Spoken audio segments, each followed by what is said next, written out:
Drive Casual. Today we're going to talk about the MCU, the Marvel Cinematic Universe. And if you have a hard time hearing this, is because today we have the absolute privilege of driving a 2019 Hellcat Redeye with 797 horsepower. Yep, that exhaust is like right in the frequency of where our voices go. So hopefully we have some good audio on this, but let's get started. So what do you think about the MCU overall? Overall, I think the MCU is nothing short of a masterpiece. I think it's amazing what started with Robert Downey Jr. has evolved into this entire cinematic universe. And what really amazes me the most is the level of quality has pretty much stayed on par the whole time. There have been some movies that were better than others, but overall, all the movies have been really, really well done, keeps the tone of the universe, and I've enjoyed it quite a lot. I think it's really impressive that they got this. They got it pretty much right on their first try. Yes. Like, this is the.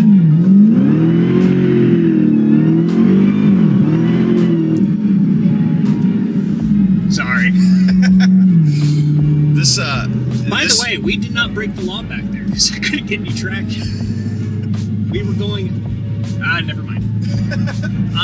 They never. This sort of thing had never been done before. Talking about the Marvel Cinematic Universe, where you have so many movies that are interconnected and making calls to each other and referencing each other, and it is driving one plot forward. It is definitely a very impressive feat, to be sure. Granted, when we're talking about the current state of the MCU and that I've liked up until now, not to be too controversial, I have not seen Captain Marvel. I have no intention to see Captain Marvel. I'll probably hit the highlights on YouTube going into Infinity War, but I'm a white male and it was not made for me. So, this video, when I say everything's been good, I'm kind of excluding that because I haven't seen it. I'm not going to trash it. I just haven't seen it. And again, I'm not a woman of color and it was not made for me. So, you were saying? So, up until now, what have you liked about what has been your favorite part about the MCU? Just like a movie specifically, or just overall in general? Whatever you want to say. The MCU does a really, really nice job. And we talked a little bit about this in Star Wars, but it does a really nice job about balancing humor and the severity of what's going on. When you're talking about being able to have a serious movie and to have serious moments, Infinity War does this like no other. In Infinity War, you have some really, really serious crap going down, but at the same hand, they're able to interject humor in certain parts. You're able to laugh and enjoy yourself. It's very, very much a great tone for the MCU. As far as character goes, I've always loved Robert Downey Jr. as Iron Man. One thing that's really, really surprised me has been Tom Holland as Spider-Man. He has done a phenomenal job. He has nailed it. And they've done a different take. They did what they should have done from the beginning, which is have a younger Spider-Man, to have, and absolutely the fact that you can get more mileage out of Tom Holland. Yeah. I mean, he can be part of the MCU for years and years and years, and if he ever wants a break, he could literally take a 10-year break and pick up right where he left off. Yep. So I really, really like Tom Holland. He's brought some great lifeblood into the character, especially considering you've had Tobey Maguire and Andrew Garfield. He really presents a fresh take on the character, and at the same hand is an extremely lovable, fun to watch, and it's a character that I hope we can all kind of grow up with, so to speak. I've really enjoyed the Thor series. Interesting choice. This may sound weird, but I personally, from a plausibility standpoint, find Thor to be more realistic than any of the other characters. Do you find the Asgardian alien to be more realistic? Interesting. Yep. Interesting. Radioactive spider bite. Okay. And I'm not criticizing. Like, Spider-Man is awesome, and I love Spider-Man. But just in terms of believability, I find it much more believable that there could be an advanced race of aliens out there than a radioactive spider giving somebody spider powers, or Iron Man suit, which breaks so many laws of physics. This is not a criticism of the Marvel franchises. I absolutely love them. So, one thing I've found really, really impressive, and something I wouldn't have expected, is that Marvel has done such a good job, not only with its what I would consider to be A-list characters, but its B-list characters. Yep. It's absolutely amazing that they were able to take something like Guardians of the Galaxy, okay, something that most people have never heard of. It is about a green alien, okay? It's about a guy who's half alien, half human, a talking raccoon in a tree. Okay, and they went with it, and they had fun with it, and it's probably Guardians of the Galaxy is probably one of my favorite franchises within the Marvel universe because it's just so fun to watch. Mine too. I thought the first one was the best. The second one was pretty good. I felt like the tone was a little bit off for Guardians of the Galaxy and Avengers: Infinity War, but it wasn't so much noticeable because it wasn't just about them. Right. But I love the characters. Chris Pratt is awesome. I love the crossover with Thor and Guardians of the Galaxy. Yes. That was just... Yes. Who are you? Rabbit. But no, and you were talking about Thor. I think Thor absolutely embodies what that character should be. Chris Hemsworth does an absolute job, and he is an absolute beefcake. Gorgeous man. If I liked him anymore, I would question my own sexuality. He is just awesome. He is just fun to watch. Yep. As much as I'm sure that girls go to Thor to see Thor, I love seeing Thor. Thor is just Chris Hemsworth just does an excellent job.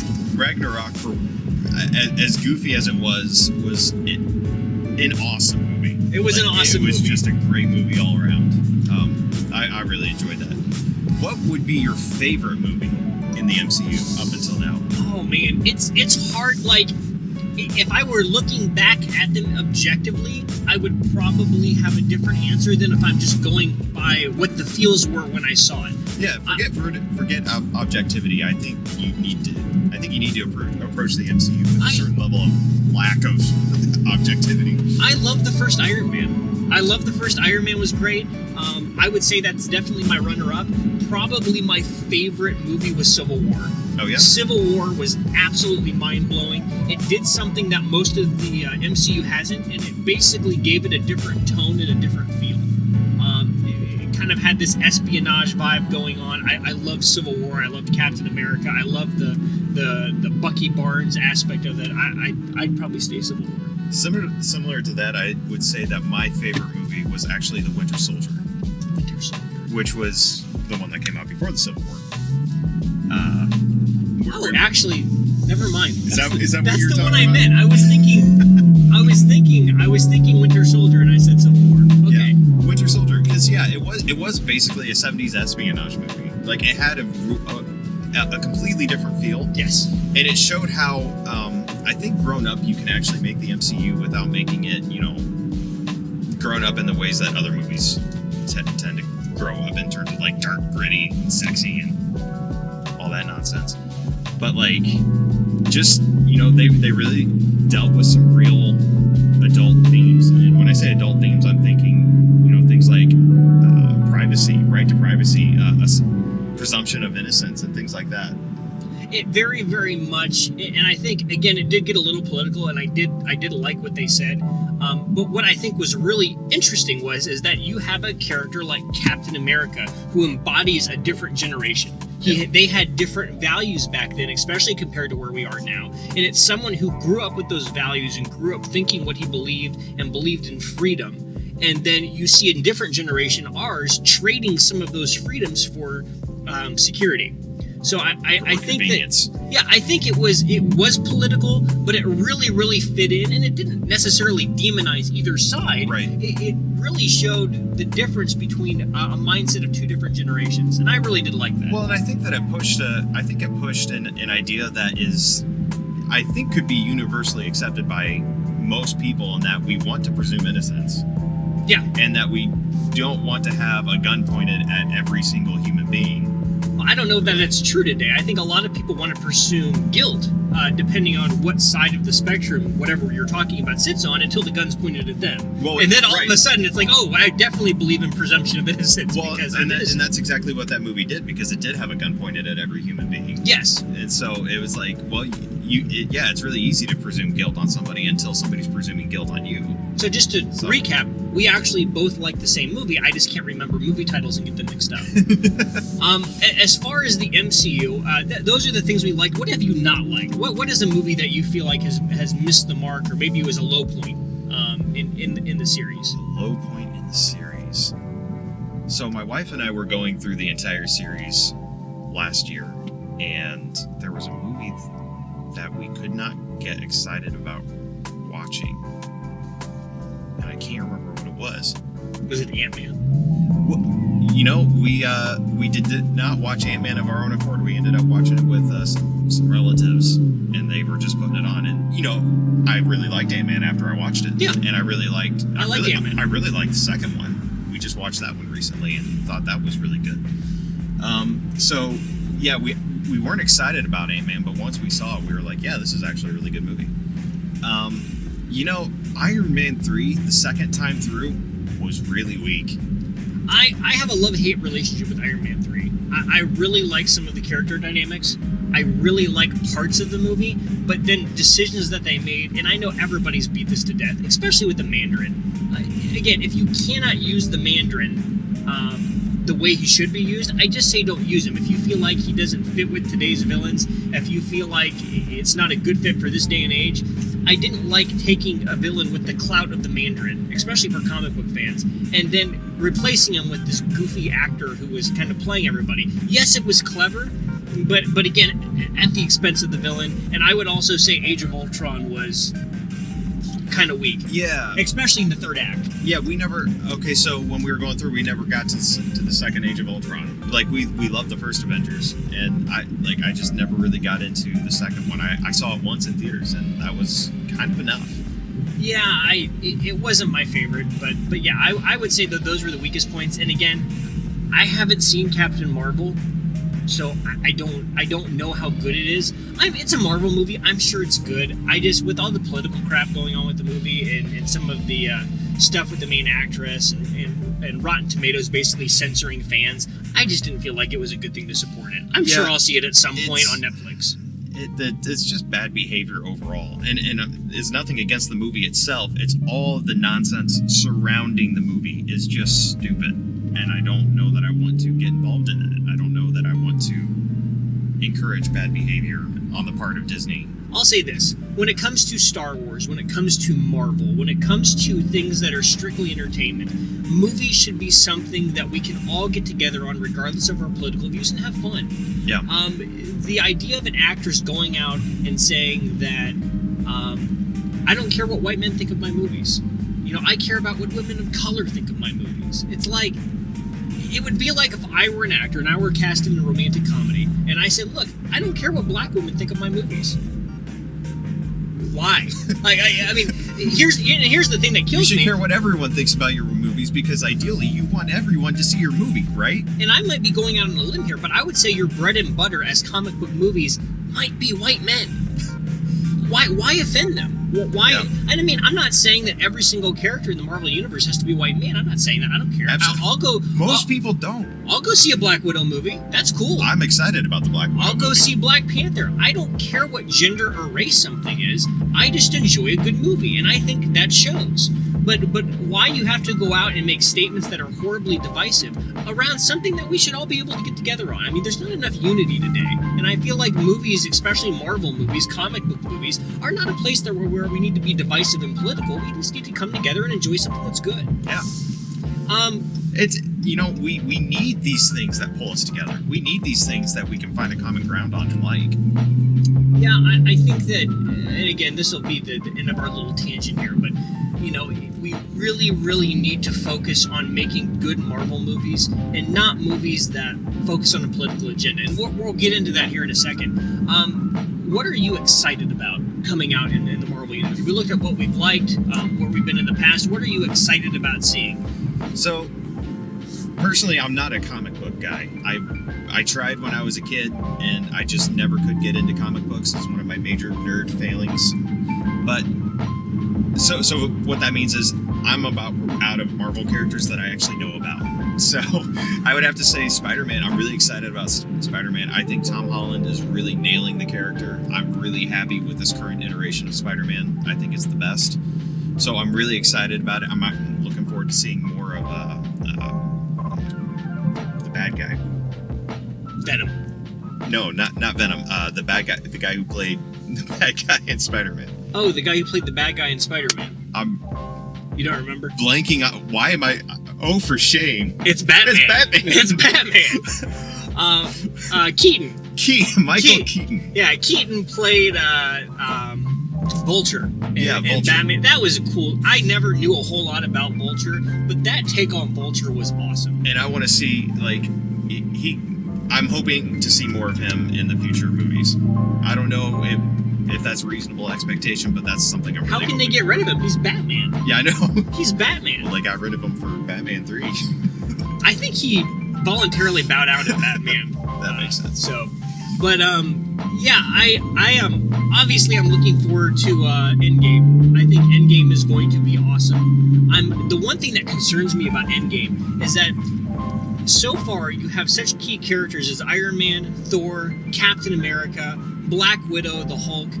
This is kind of what we assume to be their swan song. I mean, a lot of these actors are either going to die off or they're going to take an extended leave of absence. Like maybe Thor will vanish into space or something and maybe come back at a later date. I don't know. I don't know who they're going to kill off. But the problem is that they're getting rid of essentially their starters. They're getting rid of their bread and butter, and we're going to be left with people like Captain Marvel. Yeah. And again, I don't know much about Captain Marvel. I know I'm not too thrilled with the actress that they picked. We're going to be left with Ant-Man, and I like Ant-Man. Yeah. But I don't know that he is a carry the franchise name. He's not. I'm looking forward to Black Widow. I think that'll be cool. Spider-Man, like you said. Would you see a Hawkeye movie if they made one? If they did a Black Widow Hawkeye movie, I would see it. That would be awesome. Because they've alluded to those two characters having a history, and I think that would be awesome. Yeah. But can Hawkeye carry his own movie? I think that's really going to depend on how he plays Ronin going into Endgame. His new character is named Ronin. Oh, okay. Okay. So he's kind of had a metamorphosis since I assume that half his family got snapped out of existence. Oh. Yeah, I wondered about that. Yeah, I'm thinking that he might become more of an interesting character. I feel bad for that actor, and his name is Jeremy Renner. His name is, but I feel bad for him because, and he made this claim too. He's never really gotten to play Hawkeye. Yeah, okay, that's true. like in his first major outing in the Avengers movie, he kind of plays this mindless drone controlled by Loki, and he never really gets a chance to really flesh out who Hawkeye is. He just hasn't had enough screen time, but I like him all right. But I feel like they're going to have to introduce a lot more characters, and the lesser-known characters, I just don't know that they're going to be able to carry the franchise like the A-Team has essentially done. Yeah. But that being said, I am looking forward to certain movies.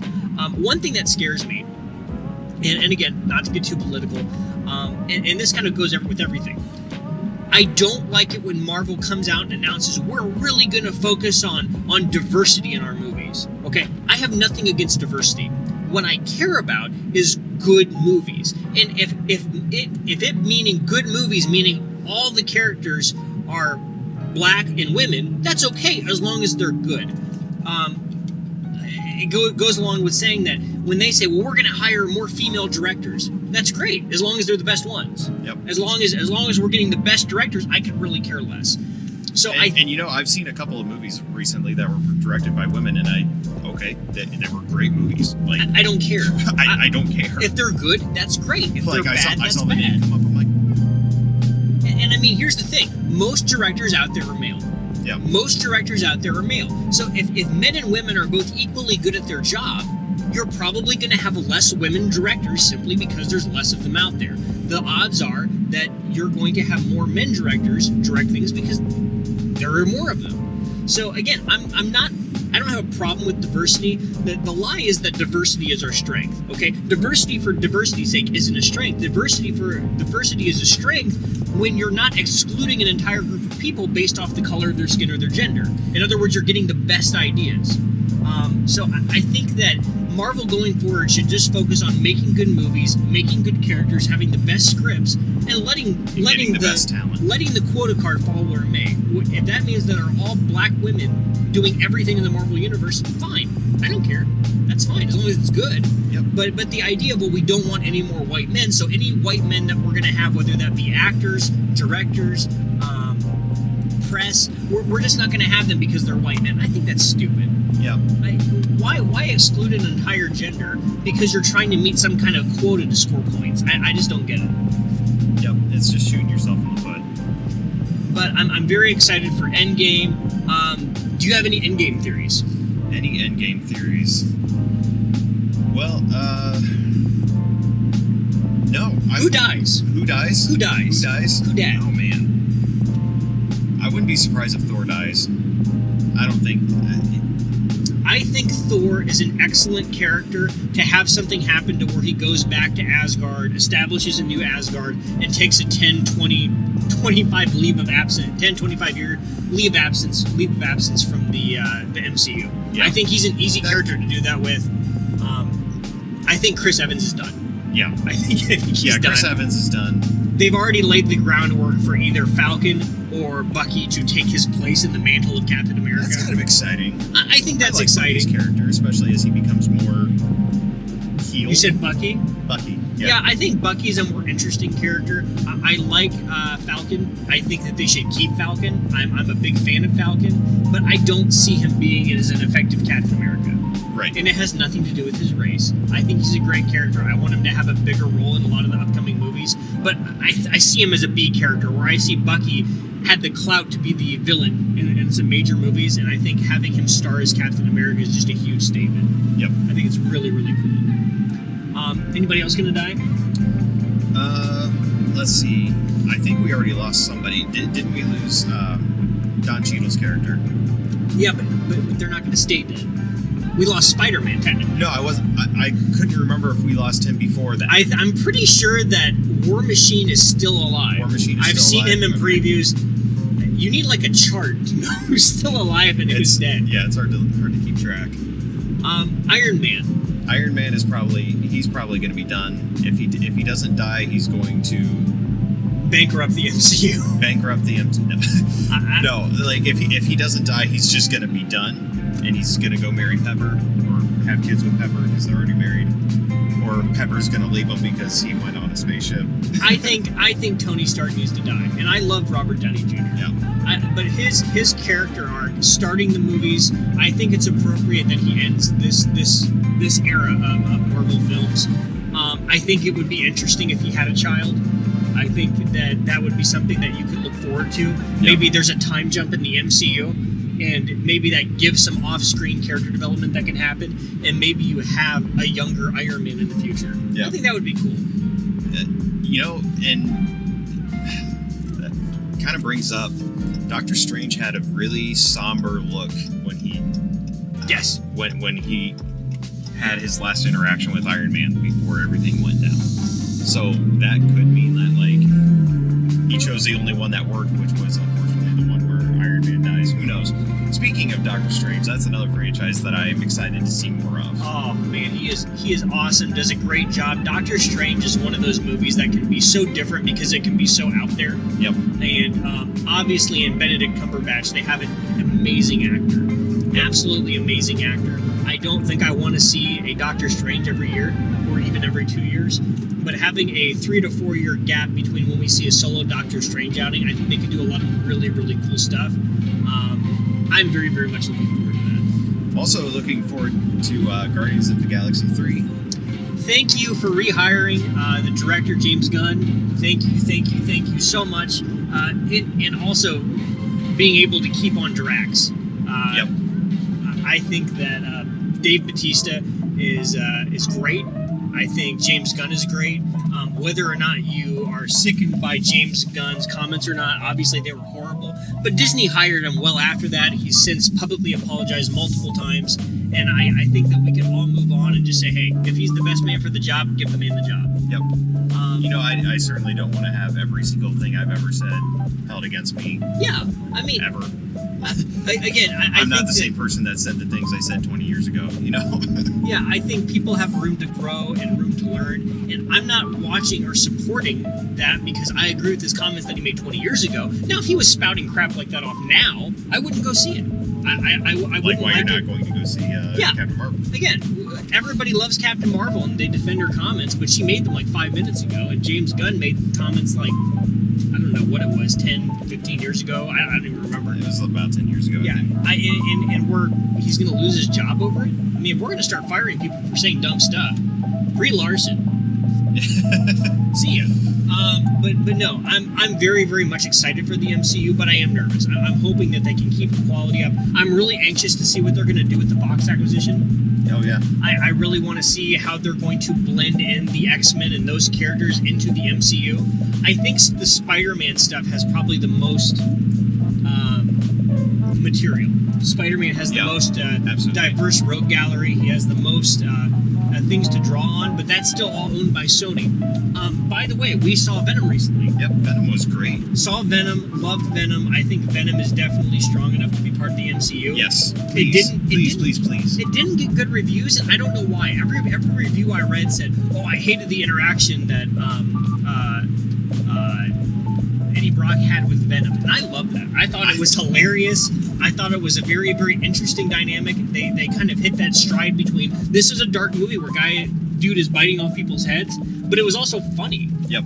It was very, very much Deadpool-esque in that way, to where you could have a really, really interesting dynamic due to the character's kind of psychotic state, being a symbiote inhabiting his body. But I really, really like that.